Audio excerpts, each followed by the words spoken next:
citações e intimações, parte 2, das partes dos sujeitos processuais. Bom, então nós vamos começar a falar sobre crimes contra a administração pública. Então vamos falar hoje sobre sentença e coisa julgada. Vamos começar a nossa aula de inquérito policial. Vamos começar a falar do Tribunal do Júri.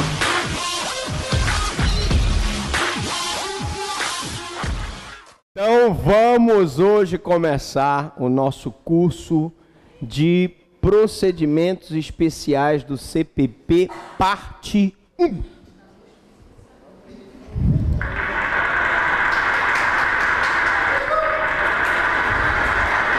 Fazer o lobby, né? Vamos fazer o lobby aqui. Pronto. Bom, procedimentos especiais do CPP, vamos começar pelos crimes falimentares. Procedimento dos processos por crimes falimentares. Atenção, silêncio total. Você sabe que essa aula, ela é ao vivo e a cores. Quem sabe faz ao vivo e a cores. Então, se vocês fizerem silêncio aqui no auditório, por gentileza, vamos começar. Primeiro, nós tivemos uma revogação dos artigos 503 a 512 do CPP, porque a Lei 11.101 de 2005, que é a nova lei de falências, revogou os mencionados artigos do CPP e o Decreto-Lei 7.661, que é o artigo 200, né? As normas de processo penal inseridas na Lei 11.101 de 2005 têm, em princípio, efeito imediato a partir de sua vigência. Logo, como no processo penal as normas têm, por determinação, efeito imediato, as normas de processo penal, gente, elas se aplicam imediatamente a partir do momento da sua vigência.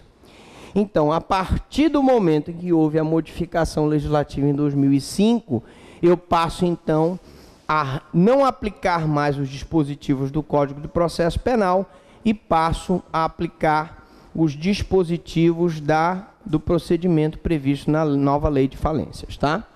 Ainda que praticado o crime antes da Lei 11.101/2005, não será ele apurado mediante inquérito judicial, porque o inquérito judicial foi abolido. O inquérito judicial, para a vossa informação, era aquele inquérito em que o juiz da falência apurava os casos de crimes falimentares. Então, eu tinha essa situação peculiar. O juiz da falência presidia o que nós chamamos de inquérito judicial. Era ele que presidia esse inquérito judicial. E com a reforma da Lei de Falências, acabou esse inquérito judicial, que foi abolido. E no lugar desse inquérito judicial, nós passamos a ter um inquérito policial. Hoje em dia, o crime falimentar, ele é apurado por inquérito policial. Tá, professor.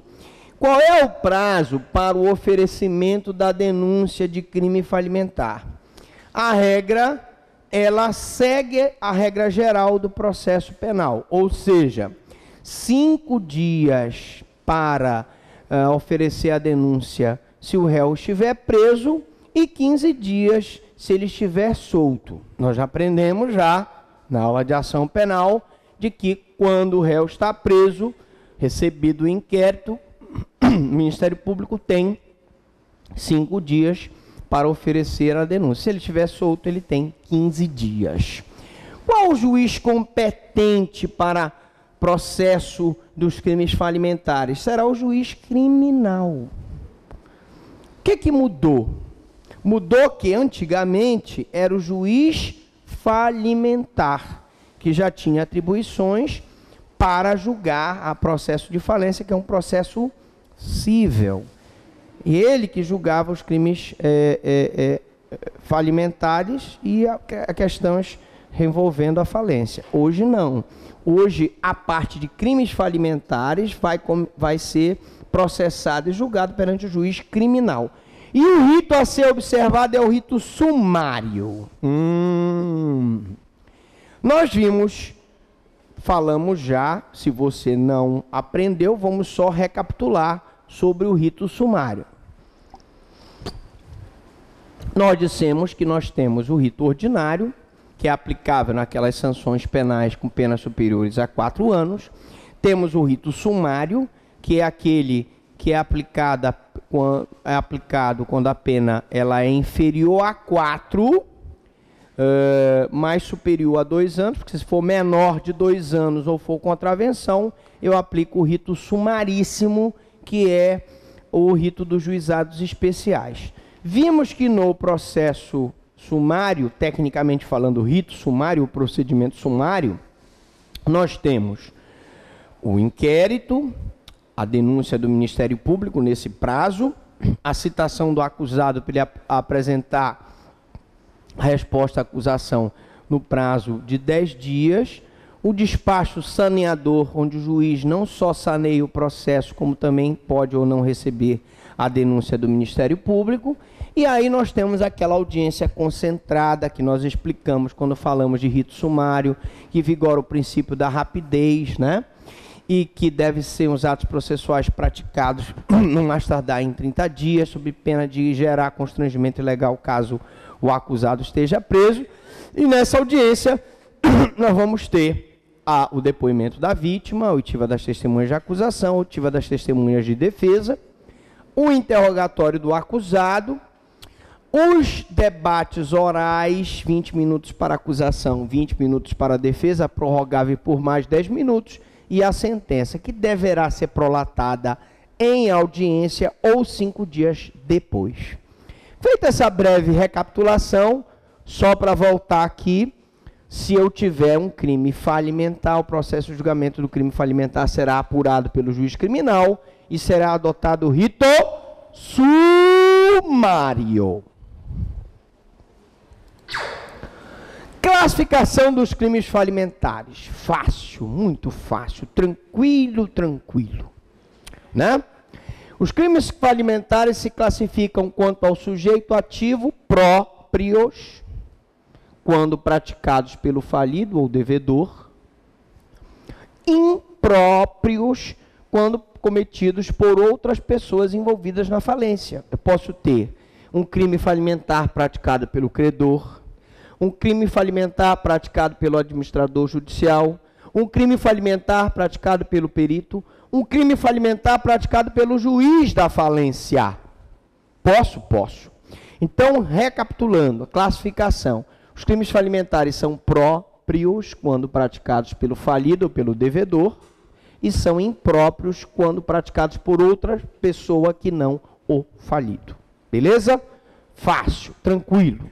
Não tem mistério. Classificação dos crimes quanto ao momento de execução. Nós sabemos que os crimes têm um iter crimes composto pela cogitação, preparação, execução e consumação. Na preparação se cogita a prática do crime. O cara pensa, vou matar aquela pessoa. Na preparação, ele pega e vai na loja comprar a arma. Na execução, ele dispara a arma contra aquela pessoa. E na consumação, ele consegue o resultado naturalístico, ou seja, a morte da vítima. Nos crimes falimentares é a mesma coisa, só que a divisão é muito mais simples, porque eu tenho crimes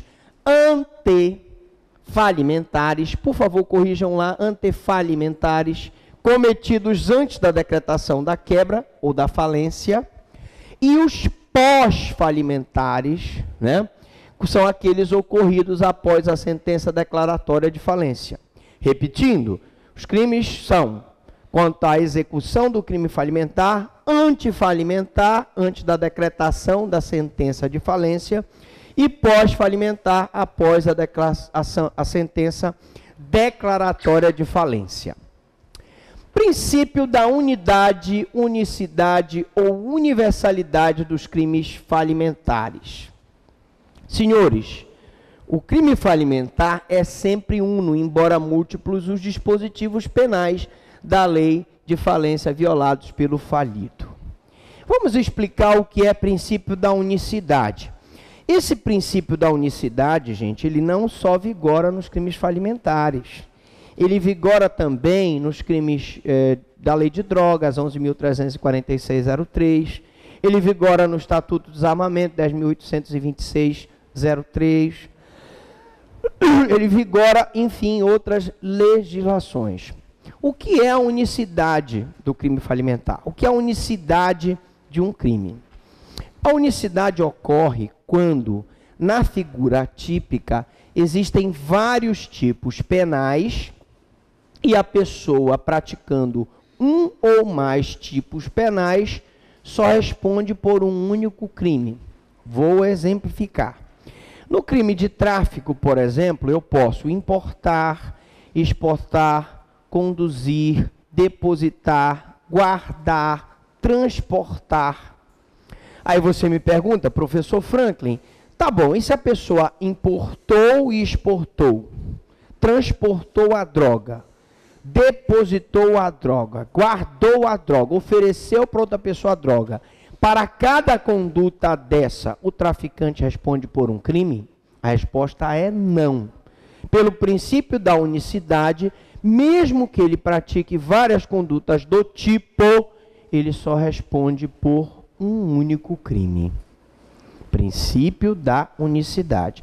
Então, eu vou ter nos crimes falimentares situações em que o falido ele vai praticar várias condutas do tipo, mas ele vai responder por um único crime. O único fato leva à presunção legal de uma conduta irregular do falido. Existem inúmeras críticas ao tratamento unitário, especialmente com relação aos crimes pós-falimentares. Porque a crítica que se faz é que muitas vezes o falido se aproveita da situação de que pode praticar várias condutas e só responder por um crime, e isso acaba aumentando demasiadamente o número de condutas ilegais, ilícitas que ele pratica por ocasião do processo de falência. Principalmente no que tange aos crimes pós-falimentares, que são aqueles praticados depois que o juiz da falência já deu a sentença declaratória de falência. Bom, pena de reclusão, salvo exceção. Todos, mas todos os crimes falimentares, todos são punidos com pena de reclusão, com uma única exceção. Qual é o único crime falimentar que não é punido com reclusão? É a exceção do crime de omissão de documentos contábeis obrigatórios. O crime de omissão de documentos contábeis obrigatórios, ele é punido com detenção. Todos os demais são punidos com reclusão. Qual a implicância? Quais as consequências da punição por reclusão? Ora, nós já sabemos que se o falido arguir, por exemplo, a inimputabilidade for submetida a uma medida de segurança, essa medida de segurança será uma medida de internação. Ao passo que se fosse detenção, como no caso da omissão de documentos contábeis obrigatórios, eu teria uma pena, uma medida de segurança de tratamento ambulatorial. Os crimes punidos com reclusão, em tese, permitem o regime fechado, semiaberto e aberto. Os crimes punidos com detenção, em tese, só permitem o regime semiaberto e ou aberto. Então, lógico, ontologicamente falando, a reclusão é mais grave que a detenção. Dolo e rito sumário. Senhores, não é prevista a forma culposa para qualquer infração falimentar. Todo e qualquer crime falimentar só pode ser praticado quando o falido, ou qualquer, se for próprio crime, ou qualquer outra pessoa, se o crime falimentar for impróprio, ele tem condições de entender o caráter ilícito e se determinar de acordo com esse entendimento, e ele tem a consciência do fato e a vontade de produzir o resultado. Ele tem, por exemplo, consciência de que se ele praticar aquela conduta, ele vai estar desviando bens do espólio, da falência, da massa falida. Então, se ele tem aquela consciência e pratica aquela conduta, é porque ele está praticando aquela conduta com dolo. Não existe modalidade culposa no crime falimentar. E, como nós já vimos, em qualquer caso, o procedimento do crime falimentar é sumário e vem estabelecido no artigo 85 da Lei 11.101/2005, que é a Lei de Falências, né? Essa aula, evidentemente, não é sobre falências, vocês já devem ter visto, provavelmente, já viram falência? Já viram falência? Então, aqui é só o procedimento dos crimes falimentares, tá bom? Você há de perguntar assim, professor, mas me diga uma coisa, crime falimentar, mesmo punido com detenção, vai seguir o rito sumário? Vai. Porque, gente, aqui é um procedimento especial do CPP, do Código de Processo Penal. Então, sendo reclusão ou sendo detenção, ele vai seguir o rito sumário. Oi? 100 e? Mas por quê? Lá não está 185? Eu acho que 185, pronto, coloque lá, 185. Competência do juiz criminal. O juiz da falência não é mais competente para o recebimento da denúncia, devendo ser proposta ação penal perante o juiz criminal. Então, como eu disse antes, nós tínhamos antes um juiz da falência que decretava a falência analisando questões cíveis e, ao mesmo tempo, era competente para processar e julgar aquela pessoa por crimes falimentares. Isso acabou. Hoje, o juiz civil se encarrega da sentença declaratória de falência e a ação penal por crime falimentar deve ser proposta perante o juiz criminal. Por razões óbvias, a ação penal do crime falimentar, e nós vamos ver já já isso, ela é pública, competida ao Ministério Público a interposição da ação. Mas, porém, contudo, todavia, no entanto, entretanto, se o Ministério Público não o fizer no prazo legal, cabe a ação penal privada subsidiária. Cuidado. 1 minuto da sua atenção pode ser fatal. Bom, também nós já falamos, mas não custa nada reforçar, que nós tivemos a abolição do inquérito judicial, abolido o inquérito judicial, que era aquele que era presidido pelo juiz da falência. Remanesce para o juiz da falência em matéria penal a competência para ordenar a prisão preventiva.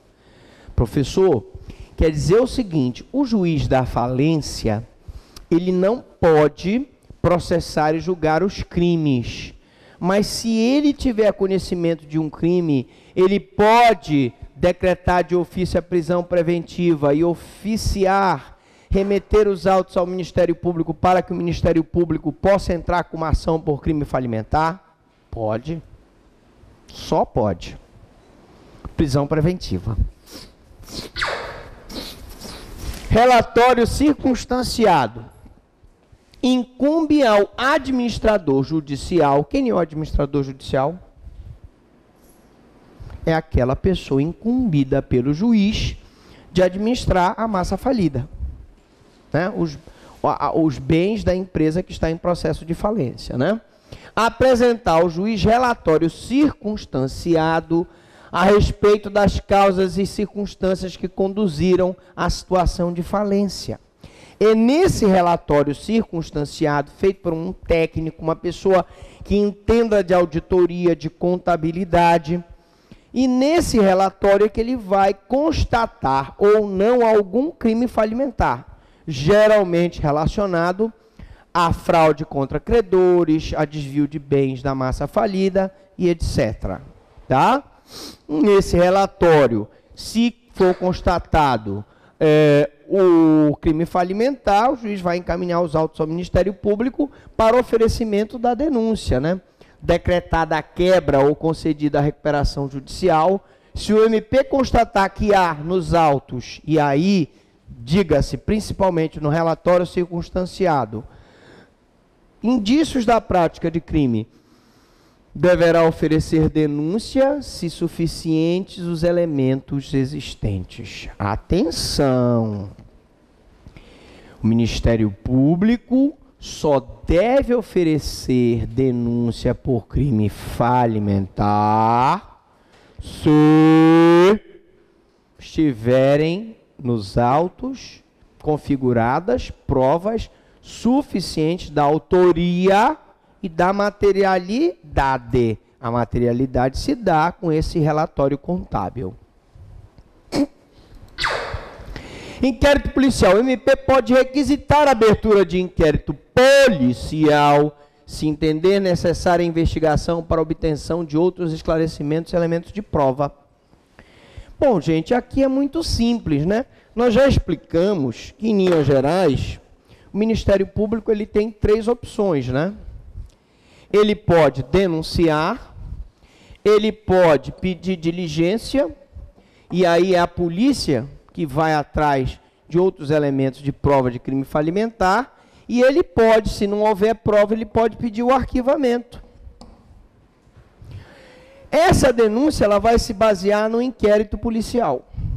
E esse inquérito policial poderá se basear num relatório circunstanciado de um contador. Nesse relatório circunstanciado, nós vamos ter os indícios da autoria e prova da materialidade de crime falimentar. Ação penal pública. Olha aí o que eu falei. Dispõe a Lei 11.101/2005 que os crimes nela previstos são de ação penal pública incondicionada. Quem tem legitimidade para mover essa ação penal? Ministério Público. Promotores de justiça. Não é? Promotores de justiça. Será promovida por procuradores de justiça, pelo Procurador-Geral de Justiça, que vai designar procuradores de justiça se a autoridade tiver foro por prerrogativa de função, como se for um prefeito, dono de uma empresa, ou se for o governador do estado, né? Alguma coisa nesse sentido. Se a autoridade não tem foro por prerrogativa de função, normal, o Ministério Público, o promotor de justiça, move ação penal pública incondicionada. Vá confirmando, é o 184. Ele está olhando ali o rapaz, verificando se está correto os dispositivos. É o 184. Vamos lá.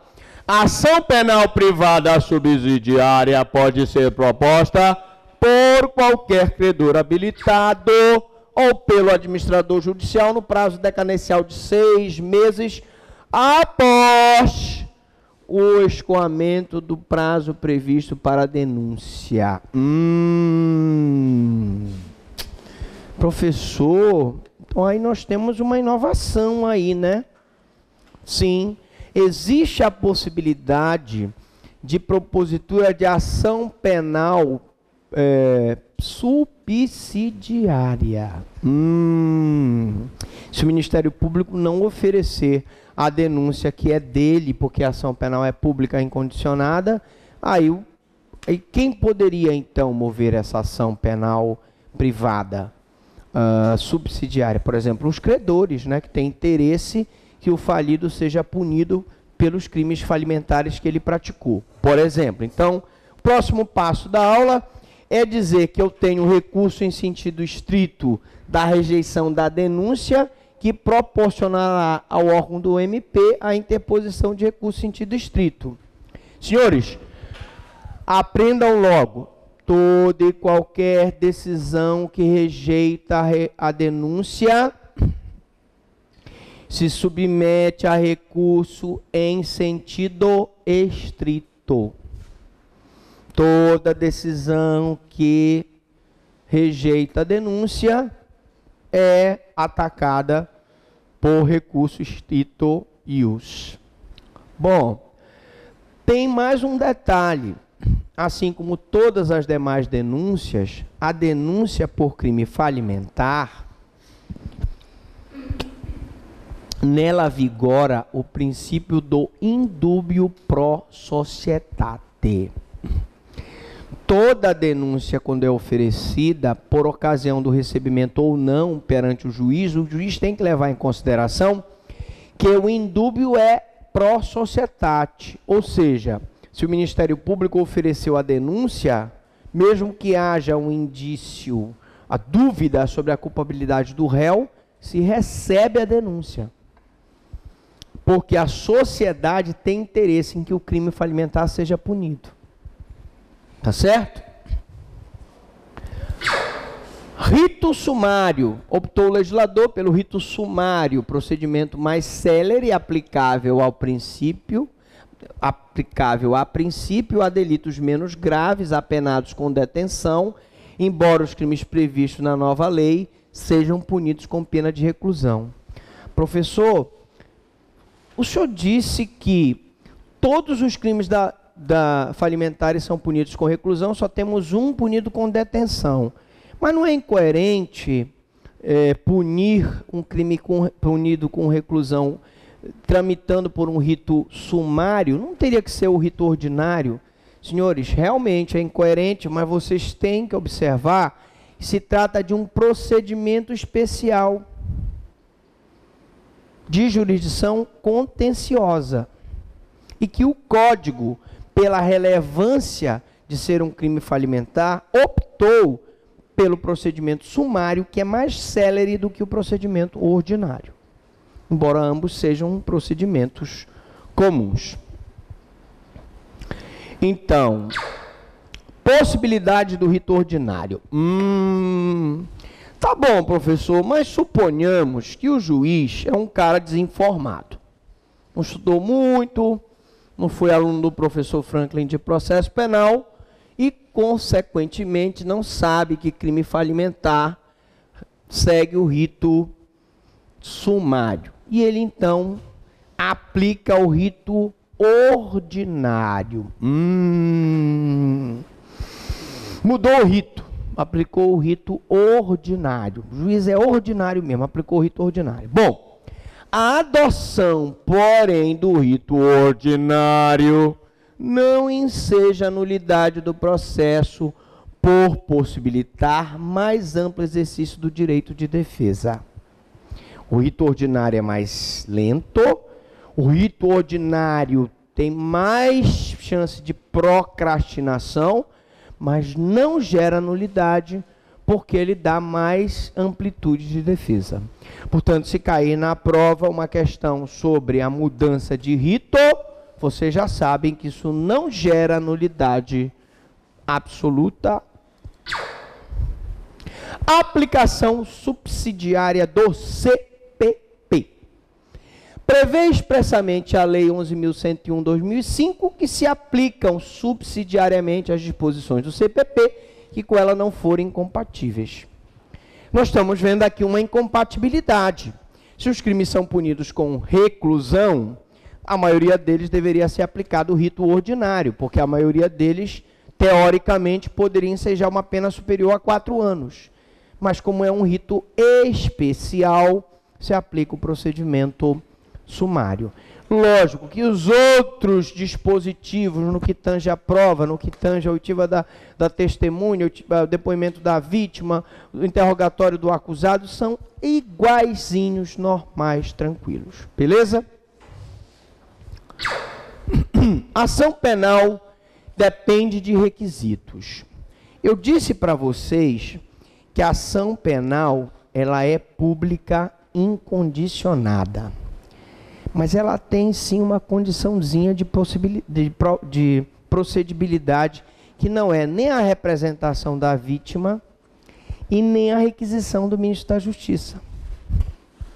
Porque nós já vimos na ação penal que, geralmente, condição de procedibilidade de uma ação penal condicionada, ou ela é condicionada à representação do ofendido, ou ela é condicionada à requisição do ministro da Justiça, beleza? Mas nesse caso aqui, a ação penal do crime falimentar depende de quê? Depende de decretação de falência, concessão de recuperação judicial ou extrajudicial. Ah, professor, quer dizer que para que o Ministério Público mova a ação penal, eu tenho como essa condição de procedibilidade a decretação da falência, uma sentença declaratória de falência, uma concessão de recuperação judicial? Sim. Nos crimes antifalimentares ou nos cometidos antes da sentença que concede a recuperação judicial, que homologa o plano de recuperação extrajudicial, a sentença efetivamente são objetiva de punibilidade. Então, a sentença que concedeu o plano de recuperação, a sentença que decretou a falência, é condição objetiva de punibilidade. Se o Ministério Público não tiver essa sentença, ele não pode mover a ação penal.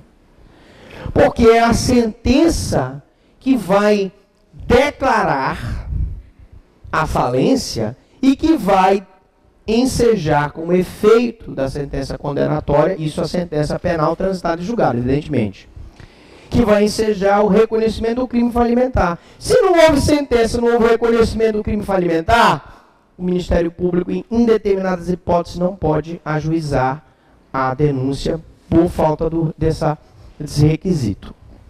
Nos crimes pós-falimentares ou nos praticados após as sentenças referidas, porém a sentença antecede ao crime, sendo neste caso o seu pressuposto. Tá? Então, se ela antecede ao crime, ela é um pressuposto para a caracterização do crime. Logo é necessária a sentença do juiz. Essa sentença tem natureza declaratória. Cuidado! Porque eu tenho sentenças constitutivas, declaratórias e sancionatórias. A sentença de falência, ela é declaratória do estado de falência. O que é sancionatória é a ação penal por crime falimentar. Cuidado! Não vão confundir as bolas. Um minuto da sua atenção na prova poderá ser fatal. Não mais exige a lei, o despacho fundamentado para o recebimento da denúncia. Gente, antigamente, quando eu estudei em 1880 alguma coisa lá, eu estudei com o Rui Barbosa, os irmãos Andrada, aquele pessoal lá do Rio de Janeiro e tal. O juiz, ao receber uma denúncia, tá indo aí, bicho? Tá vendo essa cara nova aqui? Tudo é cirurgia do Pitangui. Eu sou mais velho do que o mundo.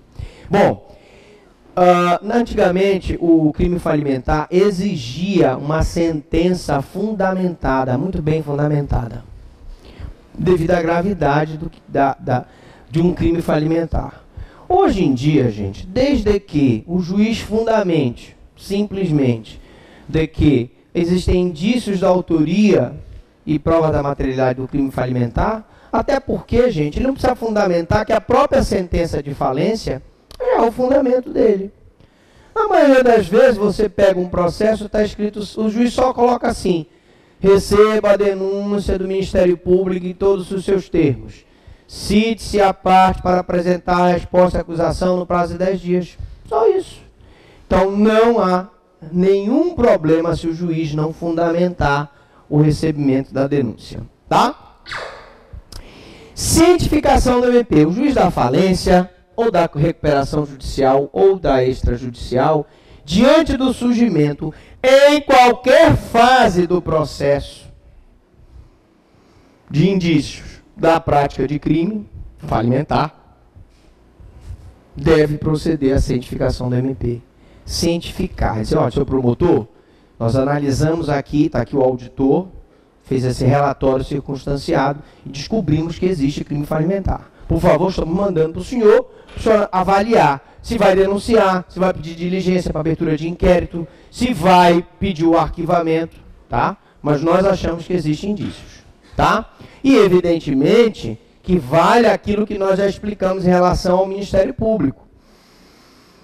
Se o juiz acha que existem elementos de crime falimentar, manda para o Ministério Público, e o Ministério Público pede o arquivamento e o juiz discorda do arquivamento, esses autos serão encaminhados ao PGJ, que dará a palavra final sobre o arquivamento. Se o PGJ disser não, é para arquivar, o juiz vai ter que arquivar o crime falimentar. Se o PGJ disser não, existem indícios de crime falimentar, prova da autoria e materialidade, crime falimentar, ele vai designar outro promotor para oferecer aquela denúncia. Beleza pura? Alright, boys. Alright. Diga.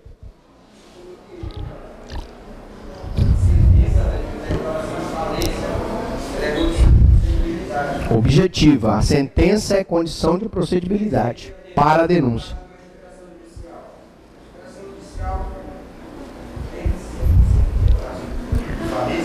Não, veja bem, eu posso ter na recuperação judicial um crime falimentar. O crime falimentar não ocorre só numa declaração de falência, gente. Eu posso ter, no meio de um processo de recuperação judicial, um crime falimentar.